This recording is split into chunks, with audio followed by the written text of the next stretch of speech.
Con lo cual, la primera fase está clara, ya hemos hablado, la investigación comercial, muy importante, tener en cuenta que la información es poder. Claro, ¿cómo haces tú esta investigación comercial? ¿Qué hacen? ¿Qué hacemos los vendedores? Bueno, vamos a la página web del cliente y lo que hacemos es investigar.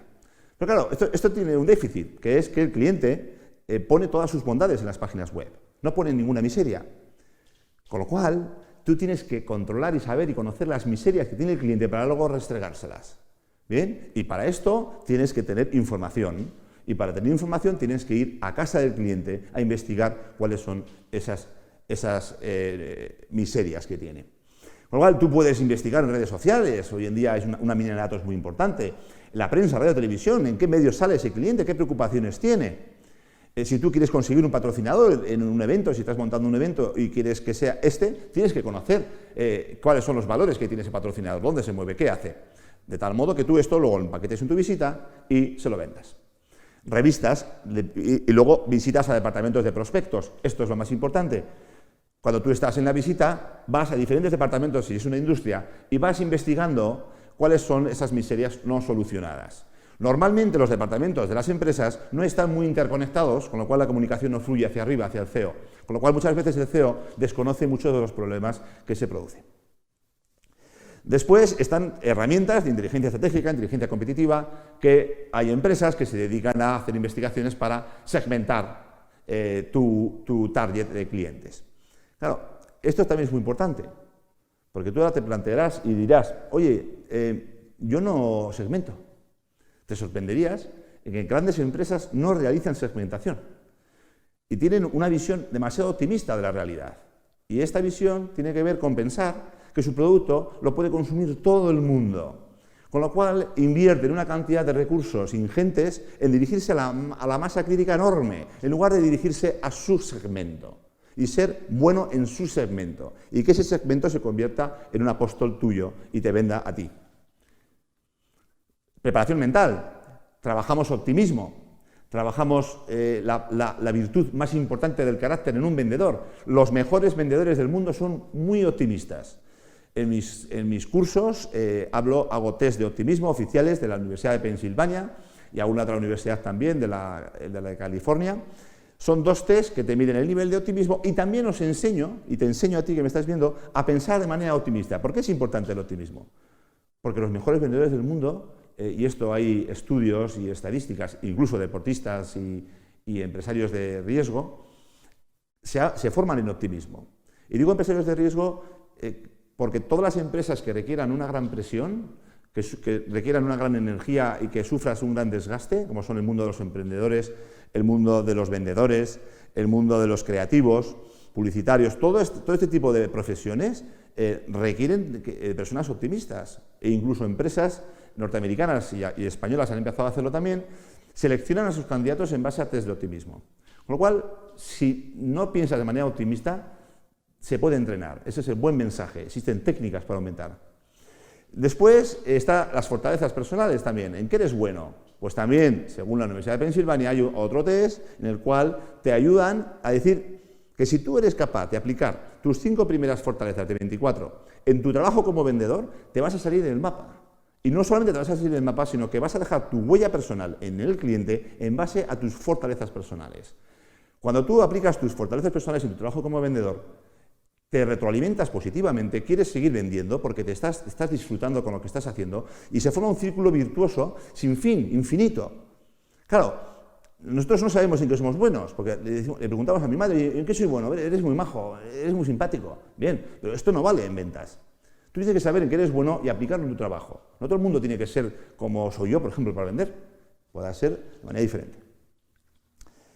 Discusión. Y luego hay métodos de discusión de creencias, ¿vale? Hay métodos de terapia cognitiva, esto es psicología cognitiva, para ayudarte a discutir tus pensamientos limitantes. Y te contaré cómo los discutía yo, cómo empecé a discutirlos y cuáles fueron los efectos en mis ventas. Claro, la fase de adaptación, lo veremos también luego. La fase de adaptación tiene que ver con 3 métodos. El método DISC, por una parte, de William Marston. William Marston era psicólogo social de la Universidad de Harvard. Era estudioso de la conducta humana y la primera persona que establece un método para identificar perfiles de compradores. Claro, ¿por qué es importante saber identificar al que tienes delante? Porque en función de la personalidad, en función de las palancas de decisión que tiene cada una de las personas que tú visitas, tendrás que comunicar de una manera o de otra. No vale lo mismo comunicar a uno extrovertido que a uno introvertido. Funcionan con códigos totalmente contrapuestos, con lo cual, si tú quieres venderle a un extrovertido, tendrás que venderle de una manera, a un introvertido de otra, y si es racional a una, y si es emocional de otra. Esto lo veremos luego. Luego está la PNL. ¿Qué es esto de la PNL? La PNL es todo lo que tiene que ver con cómo representamos la realidad a través de nuestro cuerpo, el ser humano. Nuestro cuerpo almacena mucha información que nos puede ponderar para hacer visitas. Podemos recrear estados de ánimo a voluntad antes de entrar en la visita. Podemos discutir todo aquello que nos atribula para lo que se llama en PNL entrar en el estado. Es decir, tú antes de una visita tienes que estar en el estado. Y el estado significa que tú vas a arrasar, y para esto hay técnicas. Y el lenguaje no verbal. Vale, el lenguaje no verbal, según los expertos, tiene un peso mucho mayor que el lenguaje verbal. Con lo cual, si yo te estoy diciendo ahora, por ejemplo, estoy muy feliz. La verdad es que estoy encantado de estar contigo porque joder, esto para mí es una oportunidad. Bien. El cliente que detecta una desalineación entre lo que dices y cómo lo dices, esta incongruencia que tú estás mostrando genera desconfianza en el cliente y el cliente desconecta. Con lo cual tienes que tener mucho cuidado con cómo mueves el cuerpo, cómo te gesticulas cuando estás vendiéndole a alguien, cómo das la mano, cómo te sientas, izquierda, derecha, erguido, relajado, todo esto se enseña. Planteamiento general, claro, no nos han enseñado a contar historias.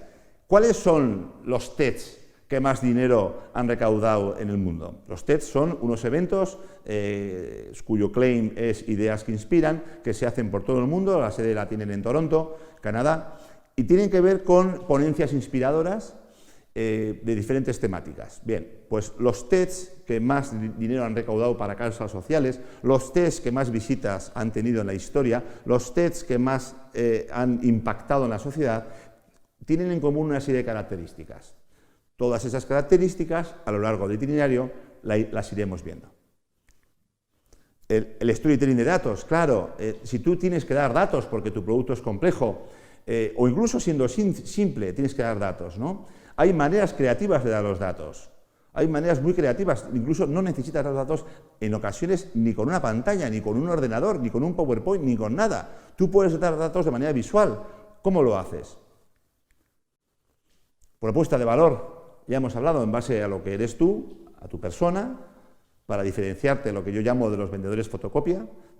Si eres uno más, y esto hay una amiga mía, Mónica Galán, que lo dice, eres uno menos. Si tú eres como la masa informe de vendedores y no te diferencias del resto, si vendes de la misma manera, si aburres al cliente, el cliente desconecta. Tú le tienes que hacer pasar una experiencia en el cliente. Te he preguntado al principio, ¿qué es para ti vender? Pues para mí es hacerle disfrutar al cliente mientras solucionas sus problemas que incluso desconocía. Hacerle vivir una experiencia de tal modo que quiera volver a recibirte cuando tú le llames, que quiera volver a comprarte, que se alegre de verte, que empiece a generar endorfinas. Cuando el cerebro de una persona experimenta emociones positivas, lo que se produce es mayor funcionamiento del cerebro racional, se amplían posibilidades de acción, con lo cual el cliente ve muchas más posibilidades de hacer cosas contigo. Para esto tienes que ser capaz de generar emociones positivas en el cliente. Y luego al final llega la solución. Tratamiento de objeciones. Ya hemos visto cuál es la regla de oro del tratamiento de objeciones, qué se puede decir, qué no se puede decir, cuál es el lenguaje prohibido. Os voy a poner una pista del lenguaje prohibido. Por ejemplo, cuando un cliente te dice, o sea que tu producto hace esto o aquello, no me has entendido lo que he querido decir. Vale. Cuando tú le dices al cliente no me has entendido, primero empleas una palabra que es prohibida en ventas, que es la palabra no, porque genera distancia, y cuando dices no me has entendido, abro paréntesis, le estás diciendo al cliente sin decirle, eres un pedazo de idiota, que no se ha enterado de nada, que no te enteras, que tengo que explicar las cosas 25 veces. ¿Qué hace el cliente? El cliente lo que hace es desconectar, el cliente se enfada, se crea distancia y no creas y rompes el rapport. Con Con lo cual es muy importante que esa sintonía, esa frecuencia que has iniciado, no la rompas en toda la visita de ventas. Esa sintonía se hace de muchas maneras diferentes, hemos visto dos, con el cuerpo, con la respiración, con el lenguaje postural, cómo te sientas, cómo te sitúas cuando está de pie el cliente. Todo esto se enseña. Análisis. ¿Cuáles son las objeciones planteadas? ¿Cuáles son las respuestas? ¿Qué he hecho bien? ¿Qué he hecho mal? ¿Qué alternativas le he expresado al cliente? ¿Y cuáles son los compromisos adquiridos? Y luego llega el seguimiento. Bien, si tú, que estás viéndome, me da igual, si tú no tienes un CRM, hay de venta, hay CRMs de alquiler, si tú no tienes un CRM porque eres un vendedor y tu empresa no te lo pone, da igual, hazte un Excel. Vale, que no tienes un Excel, que tú eres de los de la antigua usanza de papel, hazte un cuadernico con colores. Bien, y ese cuadernico te registras todo lo que ha sucedido en la visita. De información útil para ti. No quiere decir que tú tengas que rellenar hasta el tiempo que has estado en la visita, todo lo que te ha dicho el cliente. No nos pasemos. Solamente la información útil. Y si tú haces ese seguimiento después, con ese cuadernico o ese Excel o ese CRM, verás cómo funciona. Y harás algo que hace muy pocos vendedores, que es hacer seguimiento de sus visitas, seguimiento de sus clientes, venta cruzada en sus clientes, evitar que la competencia meta referencias en tus cuentas, y esto se hace registrándolo todo. Yo que no, por mi perfil, que luego los veréis, no soy muy dado a registrar las cosas, me obligo a registrar porque yo no puedo enseñar algo que yo no estoy haciendo. Desde que yo empecé a registrar todo, desde que yo empecé a hacer análisis y a hacer seguimiento, mis ventas subieron un 25% desde el año 2006, que es cuando empecé a obligarme a apuntarlo todo, ¿no? Claro, otra vez, el repaso del método, de manera transversal, yo puedo cerrar. Es decir, yo no tengo que esperar a estructurar todo el método si yo he visto unas señales de compra muy tangibles por parte del cliente y yo puedo cerrar. Para esto os daremos técnicas también, te daré técnicas. Si yo veo que el cliente está dispuesto a ser cerrado, se cierra. Por esto, las técnicas de cierre, las 27 técnicas de cierre, se trabajan de manera transversal. Este método que te estoy enseñando ahora mismo, te estoy dando el esqueleto del método, porque la masterclass es la esencia pura del método, ¿bien? Se enseña en 850 diapositivas, ¿vale? O sea, es decir, que lo que te estoy diciendo ahora es un regalo total que cuesta 850 diapositivas mías y 24 horas de formación. Y yo te lo estoy condensando en 5 masterclass, con lo cual aprovéchate de mí. Vale, entonces, bueno, ahí está el peso y ahora seguimos.